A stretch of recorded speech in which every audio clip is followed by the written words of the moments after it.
Welcome back, everyone. Friar Tuck here. This is my epoch. Okay, I had to take a quick break. This is like my seventh time to try and record this. What I'm going to be talking about today is the Great Dispossession is here.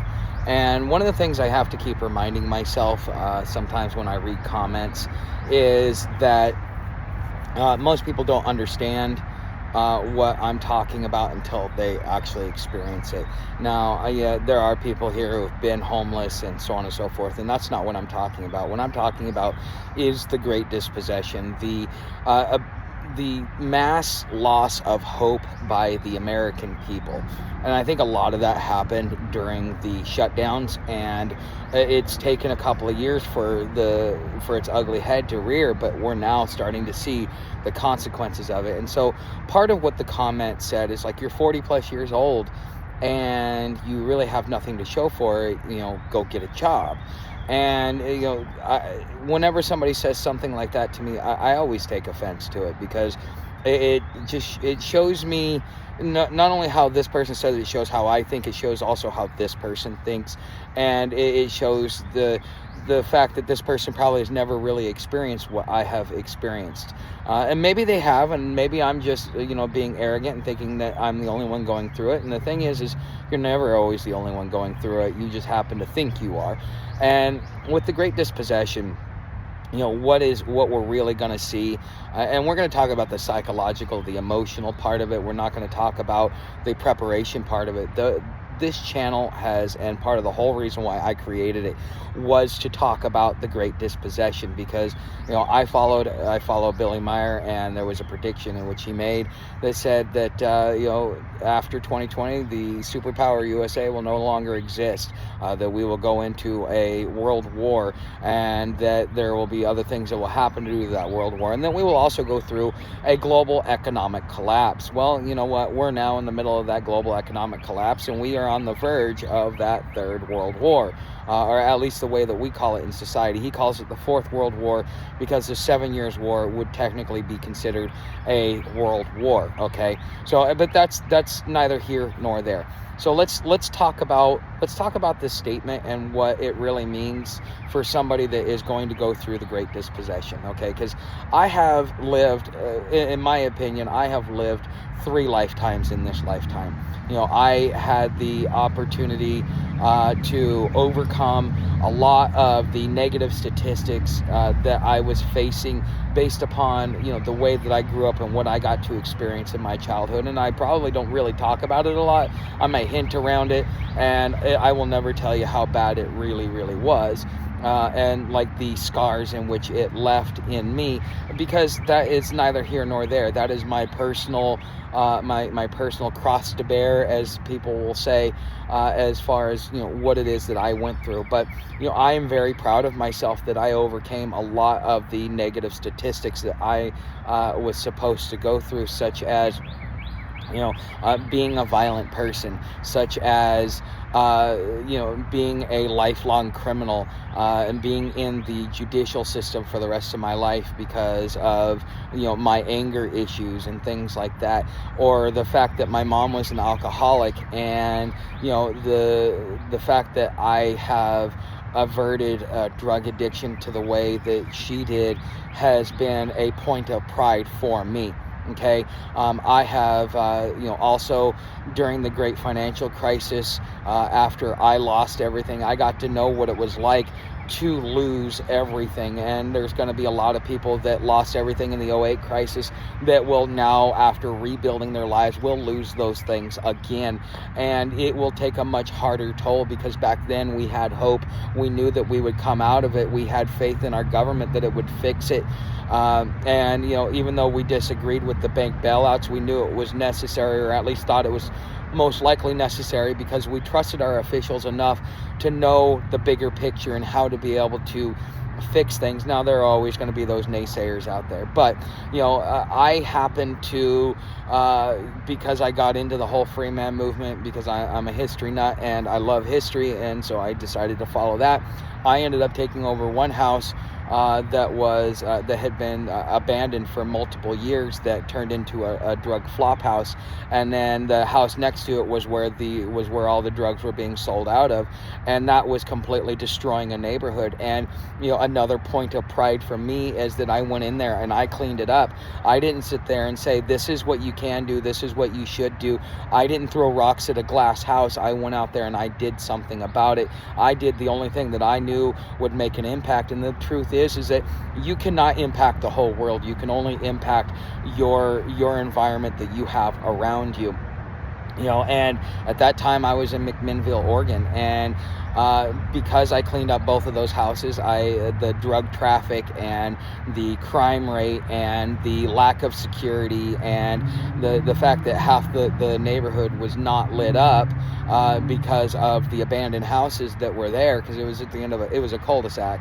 And there was very high-end houses there that were losing value, and a $400,000 house goes down to $200,000 because of the crime and drugs that were going around there. So the fact that I went in there and I cleaned up that neighborhood, and I was even taunting the cops, telling them I was doing their job for them, it was a point of pride. And then after that, because of all of the confidence that I gained from that, I started a business.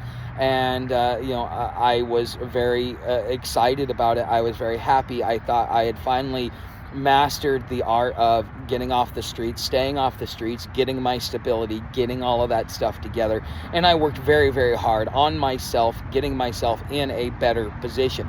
Okay, but now that, fast forward, 6-7 years after I start my business, and now we're going through shutdowns. We because of what was going on in the border, and this has been going on for a couple of years. It's just now to the point where people are starting to get fed up with it because of the caravans that were coming through. If it wasn't for the caravans, Texas wouldn't even be on the map as far as the media and all the stuff that we're talking about here.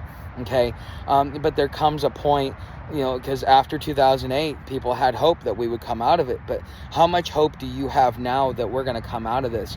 How realistic is it that this is the end of America, and the poor leadership in our government is going to lead to the inevitable collapse of our nation? Something that we have, as a people, have a point in pride in, that we get to brag that we are the greatest experiment ever done on this planet. Not true, but that is the American point of pride.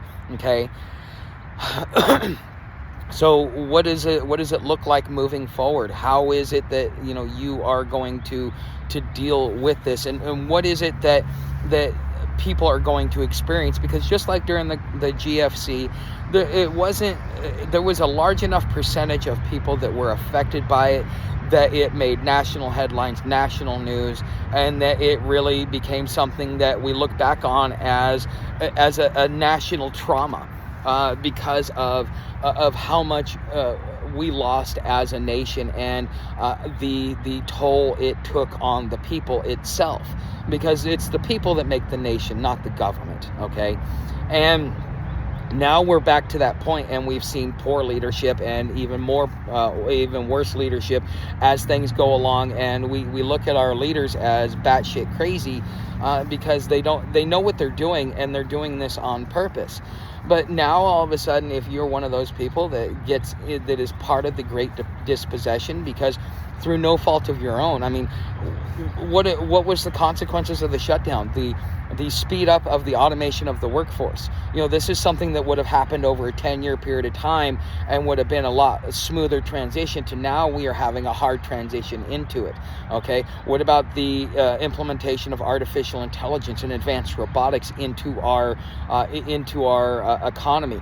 The no longer having the need for the large workforce that we had, and now the worker no longer feels needed or valued, and the way in which employers are treating workers, because they now are treating them worse than serfs. It's almost like you go to work at a plantation. You're not going to work at a job that you can take pride in anymore, and you're not getting paid enough to be able to put a roof over your head, to put food in your belly. Your job went from full-time to part-time, and now you're running multiple part-time jobs. And then what happens when all of that comes crashing, and then you end up losing everything no matter how hard you fought? If you remember during the '08 crisis, there were a lot of families that took themselves out. The father would take out his whole family and then take himself out. Don't forget about that, because that is about to come, and we're going to see that over the next couple of years, and it's going to start making headlines in the same way it did in '08, or actually probably 9 and 10 is really when those headlines really started coming out. And again, you do not understand something until you've experienced it, and this is one of those things. And so as the American people, we have lost hope. Okay, and that is the worst thing that one person can lose, is hope. If you do not have hope that there is going to be a better tomorrow, that this is only temporary, that this is not the beginning of the end, you will act and react differently. If I had confidence and faith in the system and what was going on, I would have very easily gone out and restarted my business. Just done it in a different location with the safety nets that I had, because I had family that was willing to take me in and give me something over my head. Instead, I realized that the only impact that I can make is to not necessarily be the canary in the coal mine, but to show you what it's going to be like if you are part of the population that gets stuck in this, because 30 to 50% of the population is going to be dispossessed. Not everybody's going to lose their home, but you're going to lose a lot, and a lot more than you lost in the '08 crisis. And then in maybe 5 years, this country will probably not exist because of the amount of stress and the craziness that we've got going on. We are on the verge of a civil war, a global war, a global economic collapse. We have a senile government, and all these things. So what hope do you have that tomorrow is going to be better than today? And the truth is the average American does not see that anymore, because they're looking at what it is that they're spending on food, what it is that they're spending on rent, what it is that they're getting from their job, how they're getting treated from their job. And so some people will, as a point of pride, be like, okay, I will not tolerate this. I am a human being, and I deserve to be treated like a human being, not like a feral animal or a yoked animal. I should be treated like a human being with dignity and respect, and I'm not getting that, not from society. I'm not getting that from the workplace. I'm not getting that from anywhere. And you will eventually end up out here with me. And then not only that, because the crisis is going to get so big that homelessness is going to be 10 times worse than what it is right now. The days of good homelessness, yes, they are over. But what does that mean for the average person? Well, that means that should you get dispossessed, this is what you're going to have to deal with. And you're going to be fighting for your own personal freedom over the next couple of years. Okay, and this is really what you have to deal with, going forward. Once I lost my business, I knew that there was no hope. I thought I could survive it. I thought I could make it through. But there are so many things that you cannot prepare for because of the cause and effect of the way everything goes.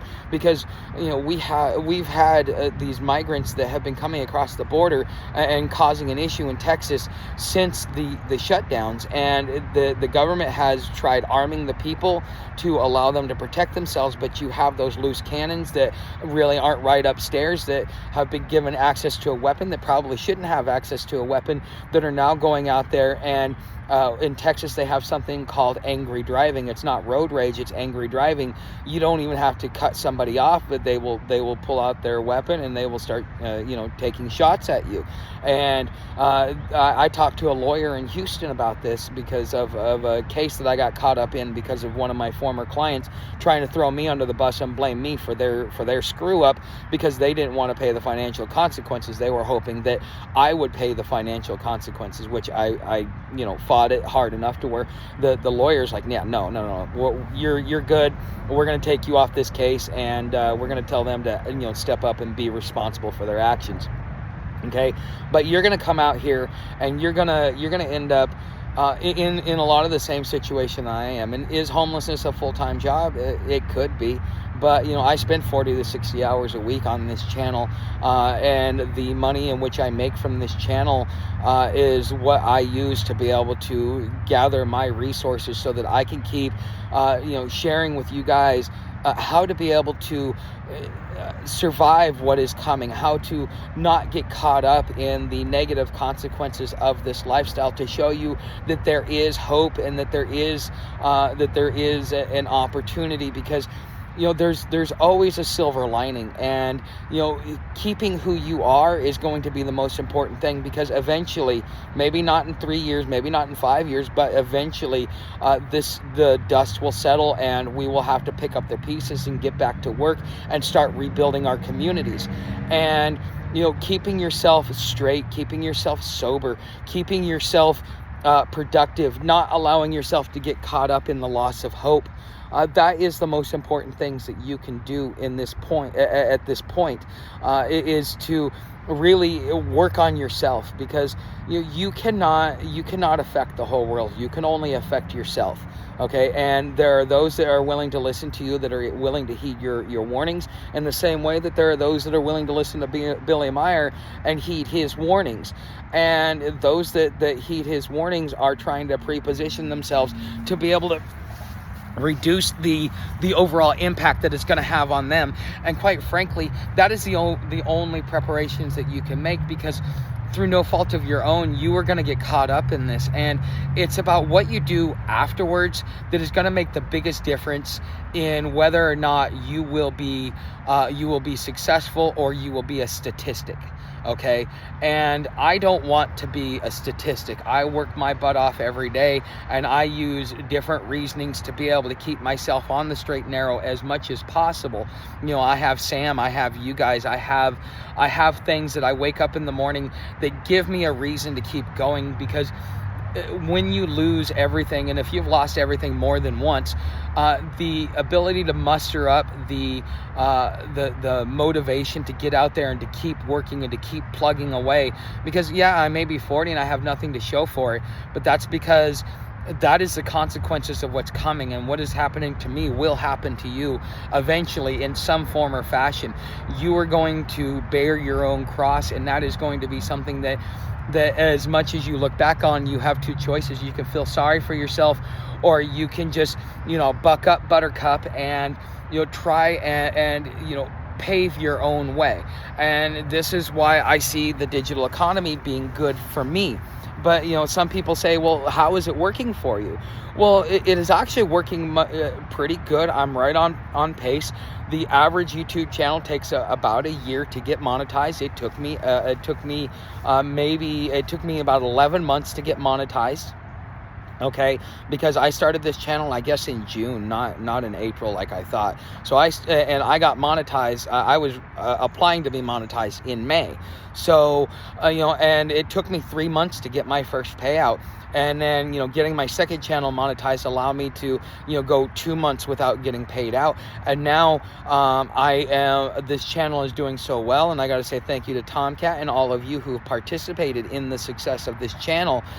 It has brought it to the point to where now every month I'm at least making the minimum just on this channel to be able to get a payout. And so now that is something that you've got to be able to even take the small successes and use that as your motivation, as your fuel, and you've got to create your own success, your own motivation.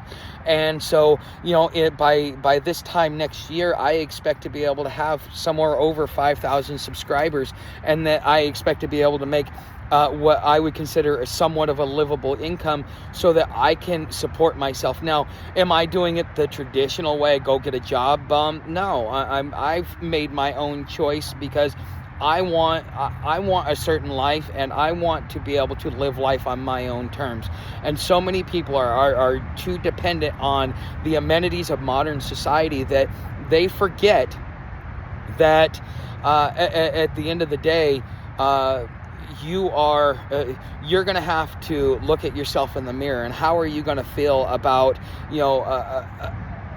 about licking somebody's boots just to survive? Are you willing to lick somebody's boots just to survive? I'm not. You may be willing to. Okay. And, I still got another 20 years in the workforce. So what am I going to do that is going to help me, get myself together so that when the workforce or when I look at how I make my money, am I going to look at myself and say I compromised myself, or am I going to look at myself and say I paved my own path? And that is really the message in which I'm trying to share with you guys when I talk about the digital economy.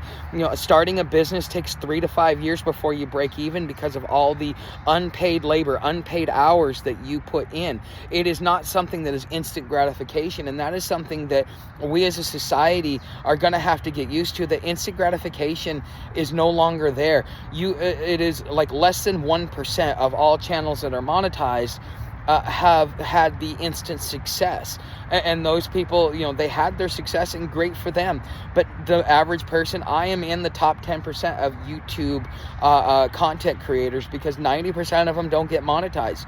And once now that I'm at almost 2,500 subscribers, I am moving up into the top 7 and 8%. And when I hit 5,000 subscribers, I will move up 5 and 10,000 subscribers, I'll move up to the top 5%. But it's not something that happens overnight. And anybody that thinks that it's going to happen overnight, yeah, you should probably go get a job, and you should probably compromise your person and your values, because you do not have what it takes to go out there and make the sacrifices to own your own business, to work for yourself, to pave your own path. And that is going to be the difference between those who have a good quality of life, that once the dust settles and we have to rebuild our communities, those are going to be the people that will have the most impact, is because they weren't willing to compromise themselves, and so they still therefore have a level head, instead of being a lemming or a slave to the system and being codependent on all of the amenities, thinking that those amenities will always be there, and they're not. Okay, there eventually fuel will stop coming in because the militaries will be taking it all, or it will get to a point where you cannot afford it, or you cannot afford electricity and water, and you will have to figure it out on your own. And do you submit like a good slave, or do you blaze your own path?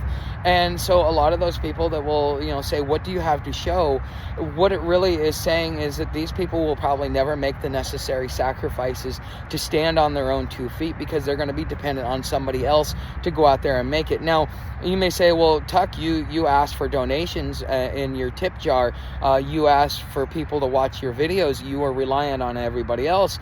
Well, on one sense, this life is a team effort. You cannot do anything on your own. This is a community effort, whether it be an online community or whether it be a community that you live in. Okay, and the reason why I asked for tips is because I'm hoping that you guys see value in what it is that I do. That if you've got a couple extra dollars that you want to send my way, and I don't expect it, because I don't, but if you do, and a closed mouth never gets fed. And I spend 40 to 60 hours a week on this channel, and because I do that, you guys are rewarding me by crowdfunding me, so that I can spend the time, so that I can blaze my own path, so that at the end of the day I can help you guys understand how to not get ground up in the meat grinder the way that the way that you could be, because of you are more dependent on having a roof over your head, and you are more afraid of the consequences of standing on your own 2 feet than you are on being dependent on an employer who has no respect for you and looks at you as a useless tool. Just so that they can continue to make their profit or continue their lifestyle. Well, then, that's on you, and you're going to have to live with yourself at the end of the day. I will not be able to live with myself knowing that I've compromised, because I did that early in life, and I do not feel good about myself. And those are some of the biggest regrets I have in life, is that I compromised myself in order to do the things that society expected of me, instead of standing on my own 2 feet and realizing I have the right to live my life my way. and there are those that are okay with it, and there are those that are not. And they're going to be okay. There are going to be people that think that you are that you are wrong for what you're doing. But at the end of the day, who are you going to answer to, you or them? Who has to live with you, you or them? And that's something that I keep forgetting about myself sometimes, and that's why sometimes I get upset with some of the comments, is because this lifestyle is not easy. I may make it look easy. I may make it look like it is okay, or that it is a good option, and it depends upon your personality and who you are. But you are... This is what our future looks like, and it's up to you to blaze your own path. And that's really what the message of this is. And it's something that I really wanted to share with you, my community, because I think that you guys have the ability to benefit off of my experiences, so that it doesn't have to be so rough for you. Okay. And the thing is every day, every year, my life gets better. And sometimes I forget about that, because all I see is the moment, and I need somebody like Ironwood to remind me of the bigger picture. And if you're not able to see the bigger picture, you're going to be doing things that you're going to regret in the future. And that is really going to be the lesson of the Great Dispossession. So with that being said, guys, you know how to help the channel. Everything's down in the description. Become a subscriber, leave me a comment, tell me what you think, tell me to get a job bum, tell me how much you think I am a loser, and all you're doing is motivating me and showing me what it is that I'm working for, and the benefits. Because I know that by this time next year, or by the time I hit my 3-year anniversary, I will be making the money that I expect to make. Just like any other business, it takes 3 to 5 years to build. So thank you for watching, and I will see you in the next video.